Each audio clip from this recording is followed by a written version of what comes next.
Hi everybody and welcome back. I'm your skipper, Sandra, and everybody, we've met her before. I've talked about her a lot. This is my best friend Rhonda. And this is going to be an interesting video because in all of what's been going on with COVID and 2020 and all of the craziness that we've been going through, one of the major factors I have felt that we've been missing out on is the love factor. Oh yeah. The patience and love and compassion. And it's funny that I would have thought of that part of it, and I've been watching other people on other videos, I watch all kinds of things talking about this. And of course, as we're doing that, I'm thinking, we're getting into the winter months, I've got more stuff. And we decided we'd talk about this because really our work, whether you realize this or not, when you're doing something, and whether it doesn't matter if it's crocheting, knitting, spinning, painting, embroidering, building a brick wall, really, when you're doing it out of love, there's nothing like it. And so when I was talking to Rhonda about it the other day, she was like, we've been watching at her home, they've been talking about, or not talking about, but watching the cooking shows. MasterChef.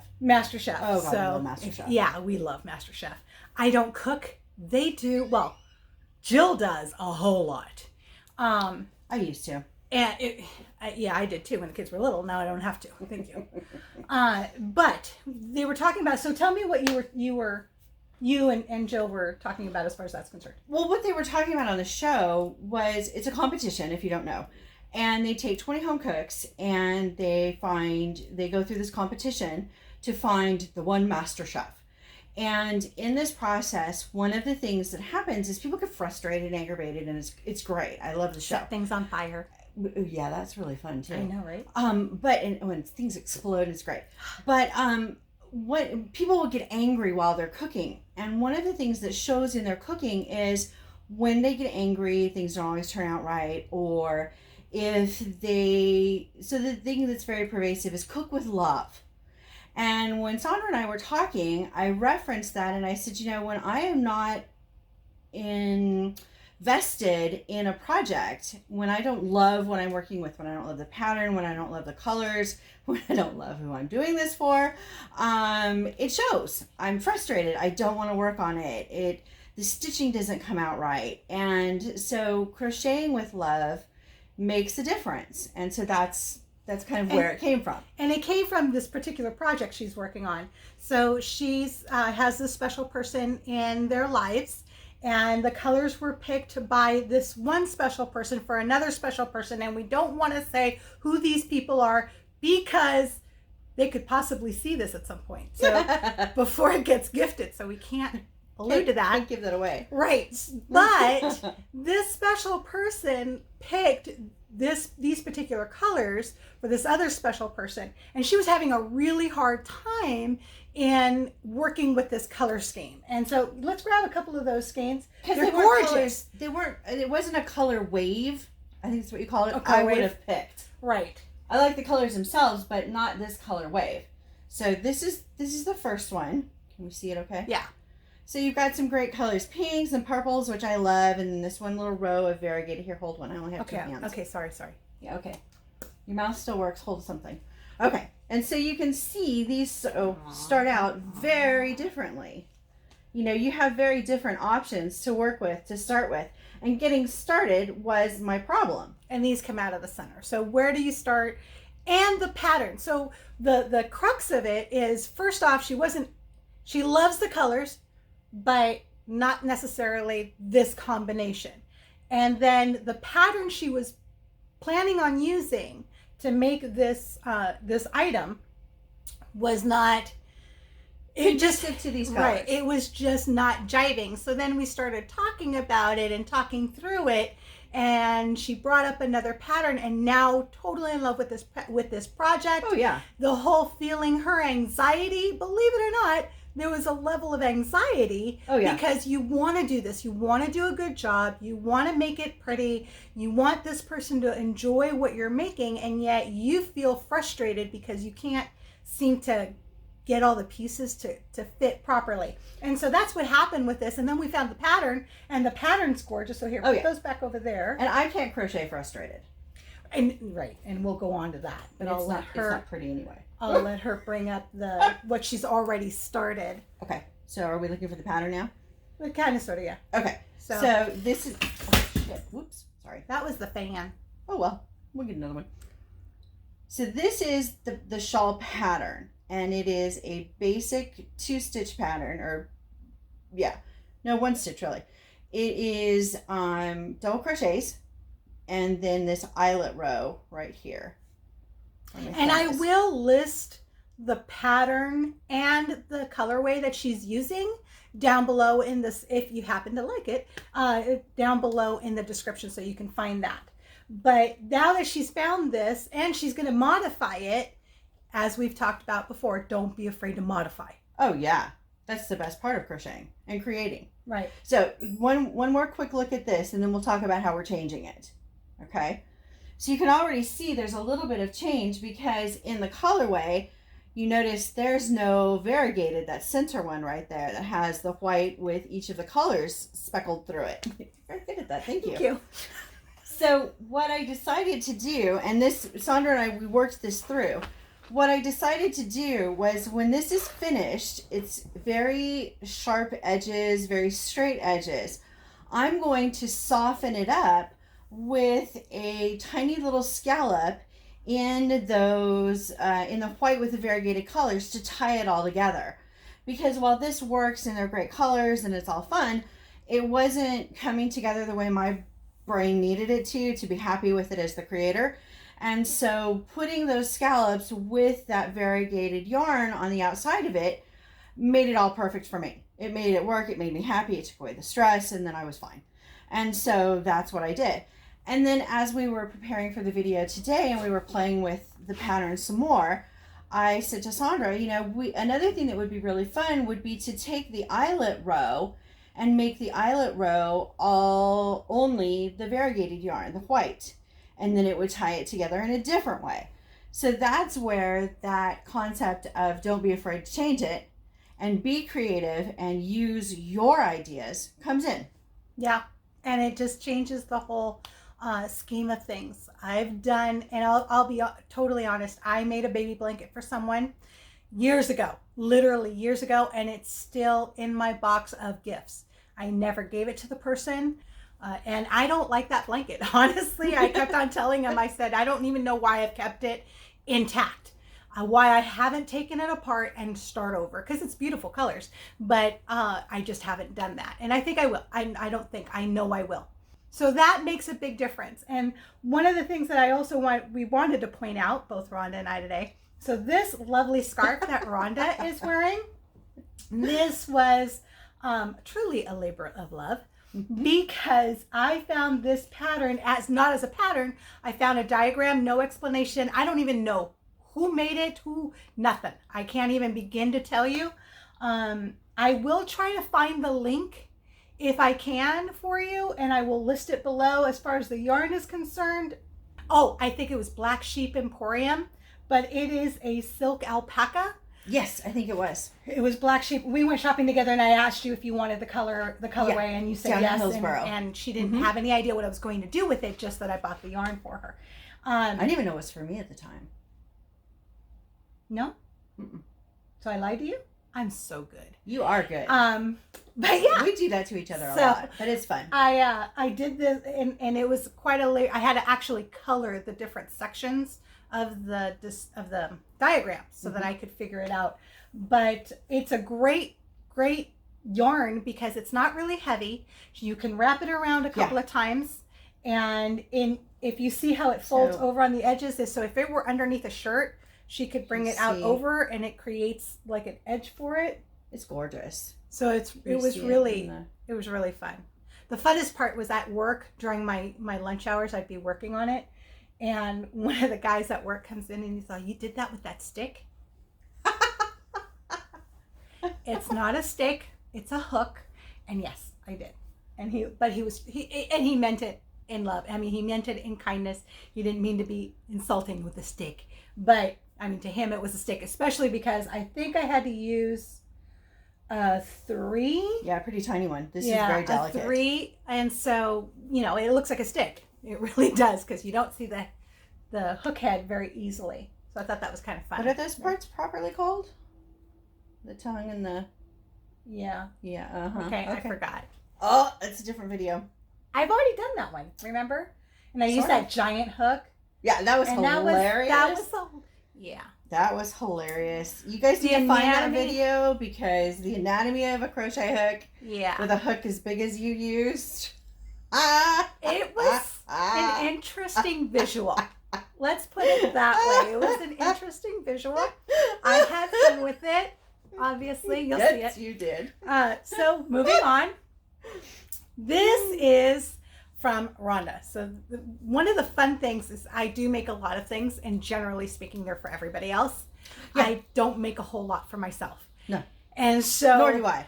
And so what happens is I'll come over, like today, I'll come over and she'll be working on something, and I'll go, oh, because I love shawls and scarves and things. I'm not a big hat person, but I do love shawls and scarves. And she'll be working on a shawl or scarf, and I'll go, oh, I love that. Okay, here you go. So it gets finished, and the next time she comes over, goes, I have it, it's fabulous. So this is, and I love them. And I have one very similar to the one that's back here. This is a giant shawl. You used 3 of the Caron Big Cakes in the Tiramisu colorway, I think. I think it's Tiramisu. It's one of my favorites. So she made this one with 3 of them. Don't quote me on the color. She made me one with 2 of the cakes, and it's huge. And I've wrapped it around my waist like a skirt. I've used it. I mean, I do all kinds of crazy things with it. It's super fun. I have fun with it. I love it, and I love that I can make it into other things. So that's one of my favorites. I was originally making it for me. And you came over, and I was making it large so that it would be comfortable for me. And as usual, oh, I love that. Okay, here. And I took it home that day. It was great. I make lots of things for me that you now own. Yeah. So today I come over. We're going to be doing this video and everything. And I'm taking this off because she's like, don't look too carefully. But as you all know, I am a huge Disney freak. So how will I not see this fabulousness that is Jack Skellington? So how's that? Is that not fabulous? So now I have a Halloween scarf that I very much love. Let's see if we can make this a little more. Oh, there you go. Like this. We have to play with how to wear it. Yeah, yeah. I just got it today. So, and that's the first time you tried it on. Yeah, yeah. She gave it to me, and I just folded it up and put it aside. Because I'm like, oh, we're going to talk about this. And I don't know. Can you see that? Can you see? Yeah. Not cute. It's a tiny bit long. Love it. It is. But yeah, I can wrap it around again. I wanted it to be a little long. Yeah, and that allows for other stuff to even say something. So Jack Skellington, really quick, I just saw a picture of, and it's nothing more than black and white yarn with double crochets. Made the length that I thought was good, and just a couple of circles, and I completely just hodgepodged it. Super easy, super fun, very imperfect, which I think makes him perfect. So there's no pattern for that one. Just be brave, have fun. And then the other one that she had on first is called and the one behind me is called the Virus Shawl. I am totally in love with that pattern. I spent one season making dozens of them. I think it is absolutely gorgeous. Solid, multicolored, color waves. I absolutely love that pattern. There is a YouTube channel called Fiber Spider, sorry. Gentleman out of Canada. I liked his tutorial the best. I thought his speed and cadence was perfect for me. So if you want to check him out, that was the one that I used to learn on. And then after that, there's several great diagrams out on the internet that you can find. Just Google it. And I went to a diagram after that. So we can post those things. Yeah, I'll list those down below in the description. I'll have all of those listed for you as well.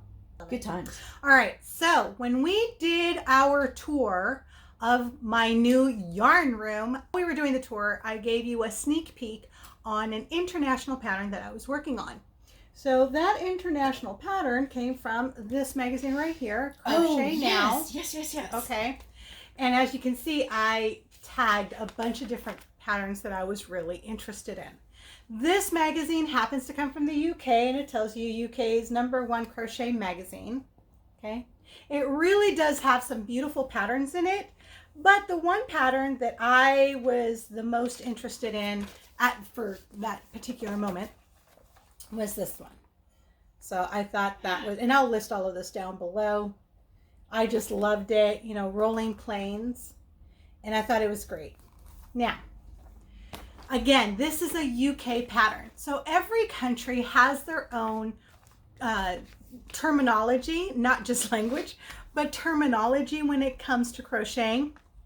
And crocheting in the UK, so what's single crochet for us, they call a double crochet, and what we call a double crochet, they call a triple crochet. So once you know what those are, then it makes it a lot easier. You can just write them in. I know them, so I didn't have a problem, and I thought, oh, this looks like a simple, right? It's not that complicated. We're just talking about triangles that you're going to put into a rectangle, and they have this great diagram over here, okay, of how, so I'm looking at this going, oh, it's triangles, diamonds, and rectangles into a larger rectangle. How hard can this be?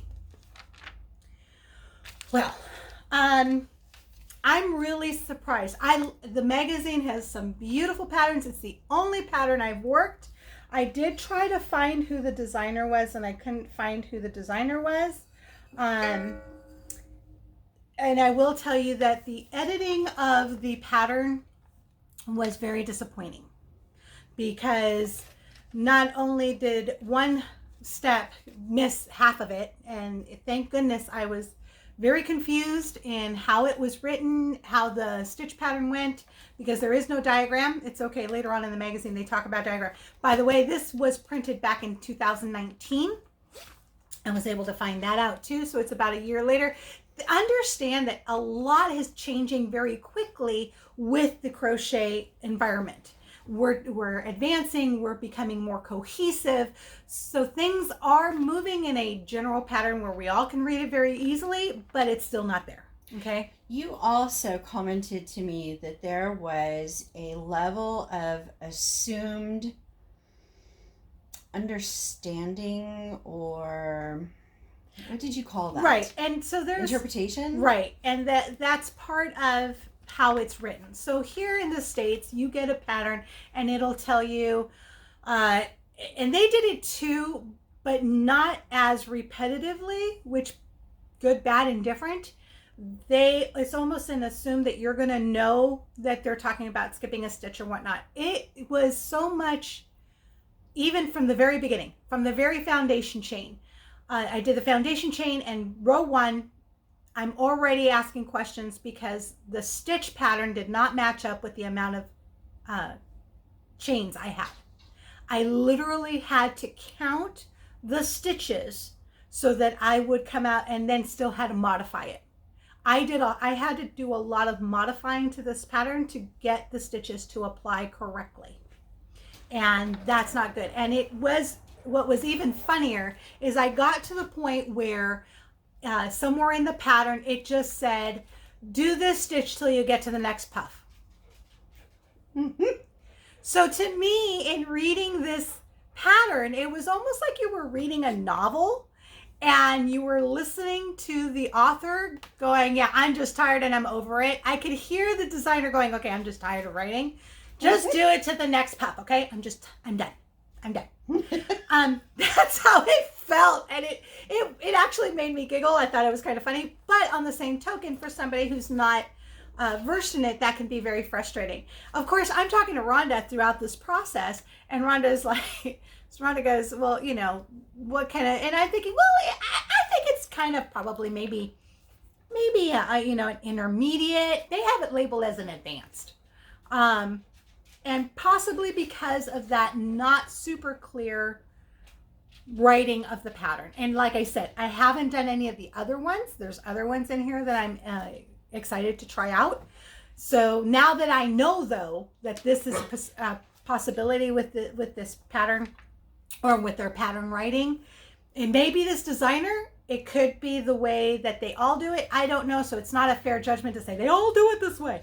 But you really do need to keep that in mind if you're interested in doing any patterns from, at least from Crochet Now, their magazine. So with that said, the advanced could have also been the level of assumption. Yeah, that's what I mean with the level of assumption. Yeah. Sorry, I didn't get that. No. Sorry, that's okay. So I had to do a lot of notes. So I don't know if you guys can see this. This is the blanket diagram, the same one, because I'm using different colors, different yarn. I had to know what sequence, and believe me, I had Rhonda on the phone with me. We had, conference call. So no stopping us. Video what we call. Can't do in person, we did in video. We did a video call so that we could see the colors, and we played with the colors. Yeah, it was pretty funny. Thank God for video. I know, right? It's just we will communicate. We will get it done one way or another. So I had everything that I used. This was really great. And again, from the video, if you guys remember from the tour, remember I used this great cooler, collapsible cooler. What are you doing? Lifting the cooler. Okay. Because I don't feel like moving the camera. Okay, yeah, okay. Okay, so yeah, that's what I need to move. No, you don't need to move. I'm just moving the cooler. Okay. So the cooler was great because I guess I'm going to have to move it anyway because here we go. Okay, so hold on. So here we go. So see, this is what was great about the cooler is that I could keep all of my yarns here. And this is actually the blanket. I'm going to pull that blanket out and we're going to set it off to the side. Here's how I kept all of the yarns. And as you can see, these were all full. All right. This was all full. And all I had to do was take the lead of the yarn out of each skein as I was working on it. It worked fabulously. These are all Red Heart Super Savers. I believe, I have no idea. To be honest with you, I have no idea what this was. I don't even know where this came from. It came from your massive yarn stash. Well, yeah, but I mean, I don't know if this was a rescue or it was given to me. I mean, it could be any kind of thing. And as you can see, I keep all of my, well, you can't see. This is the only example I have, but I keep all of my yarns in Ziploc baggies. We've talked about that before in other videos. And the reason I do that is it keeps them clean. It keeps them tidy. This is great, but as they come to be smaller skeins, see how they start to fall apart. And if you have them in a plastic bag, they won't fall apart. So I have to be kind of ginger with them because I don't want them to unravel on me when I am working. Yes, you get yarn barf, such as what I'm dealing with. Oh, I know. Yarn barf. I love yarn barf, right? No, all right. So yarn barf is not fun. I did use, these are a worsted weight, and I made sure that this was a worsted weight as well. And it's a worsted weight medium. They called for an I9, and I did use an I9. These are the Knitter's Pride crochet hooks that I love so much. They're just so pretty. And my daddy was a sweetheart, and he actually labeled them for me. I gave them to him, and I'm like, okay, label my hooks, because, you know, if I pull them out of the packaging, I have no idea what they're called, what they are. So he actually labeled them all for me. So what I did is I actually did the starter chain in a J10. So one size bigger than what the pattern was going to be done in, which was the I9. And that way, and I don't know if you guys have this experience where the chain seems to be so much tighter than the actual stitches. If you do it in one size bigger, it evens that out for you. Now that's fascinating because I have the opposite problem. My chains are always too loose. Okay, so I'll start in a smaller. Right. See, and that is knowing how you crochet. So everybody crochets a little bit different. Well, I have a tendency, huh? I'm very flamboyant. Okay, I'm not going to go there. So as for me, it's very tight. I must be uptight. I'm not going to go there. Okay, there you go. So for me, it's very tight. So I always do one chain, one hook bigger. For Rhonda, it's always very loose. I am so not going to go there. And she uses one hook smaller. Okay, we need to move on. With that said, yes, we're gonna move on because that's gonna get scary. With my yarn barf. She's dealing. Hi, welcome back. All right, so yarn barf, and yeah, it's just a mess. It is, but I'm dealing with it. So this is the blanket, guys. Check it out. Do you want me to help hold? Yeah, you want to hold it? Sure. Okay. So how's that? So, I mean, that's the blanket. That's what we should have put up on the back. Oh, well, we could have done that. But then it wouldn't have been the big reveal. So oh, that's true. It came out very similar to, of course, not the same colors. But I like your colors better. Well, because she's flamboyant, so it's got to be brighter. I didn't say that. Anyway, so wait. I do like my bright. And one of the things that's really fabulous, and I will also interject into the video later, is what this looked like prior to blocking. I already blocked this out and see how nicely it lays. If you saw before how it looked before I blocked it, it was all puckered. It was really fascinating. Yeah, I saw it before it was blocked, and it was a mess. It was. It really did look like a mess. And it looks so much better once it's blocked. It's quite gorgeous now. Yeah. It is really a great blanket. I have no idea who's going to get this. If anybody, I don't know what I'm going to do with this yet. Okay, well, that's fine. Yeah. So, that is the little adventure there. Big notes. Whenever you're doing any patterns, it's always a good idea to keep a notebook next to you where you can keep notes on what you're using. I will put all of this information, the colors that I used, the yarns, all of that, really simple. It worked out great. The reason this project came about was because a very good friend of mine, Denny. Hi, Denny, if you're out there. Hi, Denny. She had a craft sale and she gave me I went over and I bought all of the silk and alpaca yarn that she had. I bought her out and left the acrylics because I have some acrylics. We're just going to put it that way. And so I said, okay, I'm going to leave those. She had her craft sale, and come Sunday afternoon, I get a text message saying, hey, how would you like to rescue some yarn? And I said, sure. And I came over and it was this huge black bag full of yarn. And I think you saw it in the video. And that's after putting some of it away and some of it being in this thing. So that's where I'm like, okay, I need to use this yarn that she's given me because I don't have enough cubies. And we talked about that when we did the tour, that Sandra needs more cubies. So that was that. What was are that. cubies? My cubes.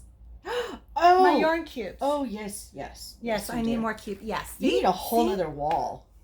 Yes, I do. So maybe I should take over the man cave.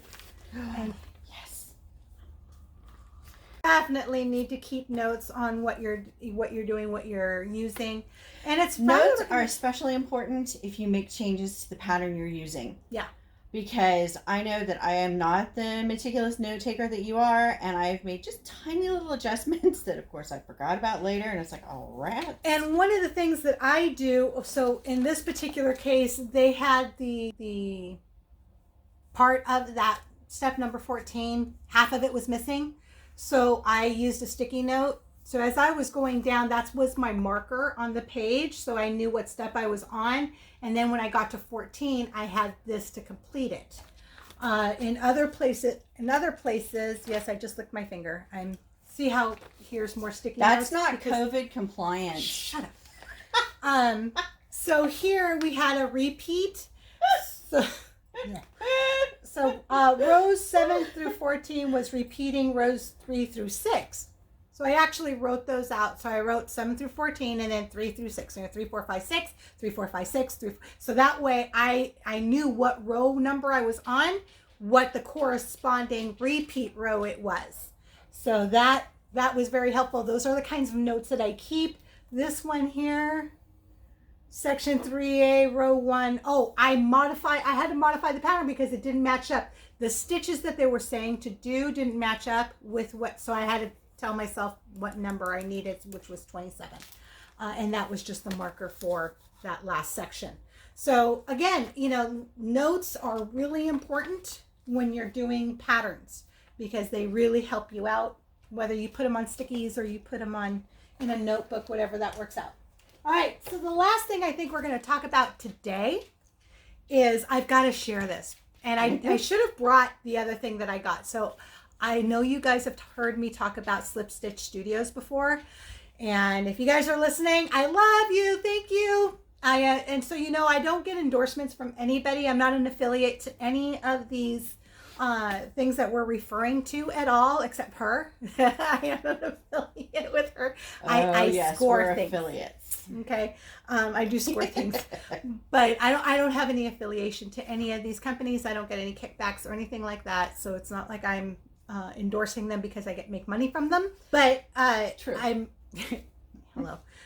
But because I love them, I really love Slip Stitch Studios. She has got such a heart for her craft. She's just a great person. I've watched her videos before. If you have, look her up. She's great. She's on Facebook. She's on YouTube. But this is the Pattern Keeper. I love their Pattern Keepers. They're really great. I've talked about them before. See, Slip Stitch Studios. Woo, love you. These Pattern Keepers are fabulous because you can put the pattern in here. It keeps them very nice. It's a non-glare. You pull this out, you snip it to the back, and it actually stands up on its own, won't collapse on you. If you use it in combination with their magnetic markers, works great. Love them. And they have this handy-dandy little zippered pocket in the back. So if you have a project that doesn't have a lot of accoutrements that you need, a hook and a foldable pair of scissors and a little Ziploc baggie for anything that you snip off will fit in there so easily, nice and compact, and you have everything together. I love it, and it works great. But this one, I had to get it just because of what it is. What happened? I dropped my hook again. Sorry. No comment. So this is another one. 2020 bingo. Okay, is how this is set up, and it's so funny. So this is Corgi Invasion. Jessica Biel announces new child to be named Batmobile. Batmo and Beal. Yeah. Zombies. Oh, I get it. Right? Batmobile. That's really cute. Sorry, I'm the slow one. Okay. And this is because I've gotten to the point where now I need glasses. Oh, yes. Dogs and cats living together, mass hysteria. Anybody who remembers Ghostbusters will remember that line. Bill and Ted 2020 movie plot makes more sense than the real life explanations of 2020. I agree. I like that one. Right? Murder Hornets Winter Edition, Murder Hornets Fall Edition, Murder Hornets obsessed. Summer Edition, and Epstein continues to not kill himself. Okay. So anyway, I just thought that was hysterically funny.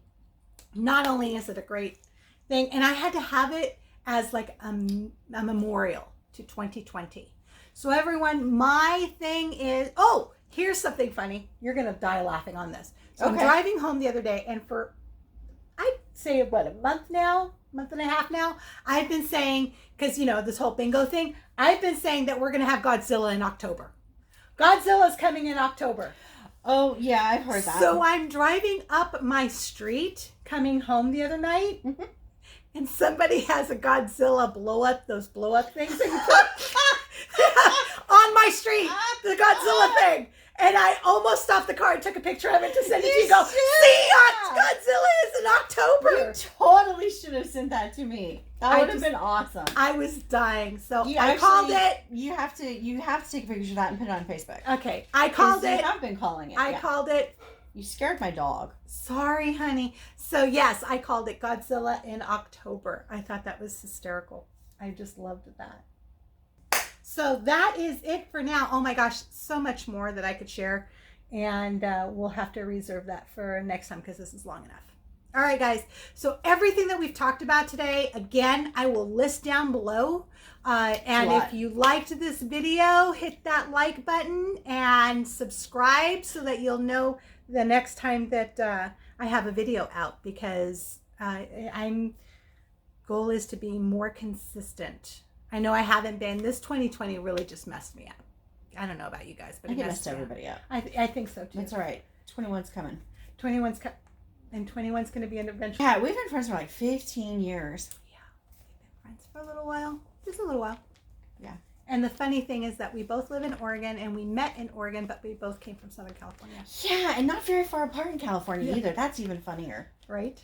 It's really funny. And yeah, that's pretty funny. It all starts in California. It all starts in California. Doesn't necessarily end there, but you know, it starts there. So anyway, I hope you guys are having a great day. Enjoy yourselves. I am going to enjoy the rest of my day here with Rhonda and the fam. Yay!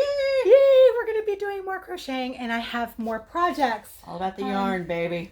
Yeah, we've got more projects. They're coming. All right, guys. Have a great one, and we'll see you later. See ya. Bye. Bye.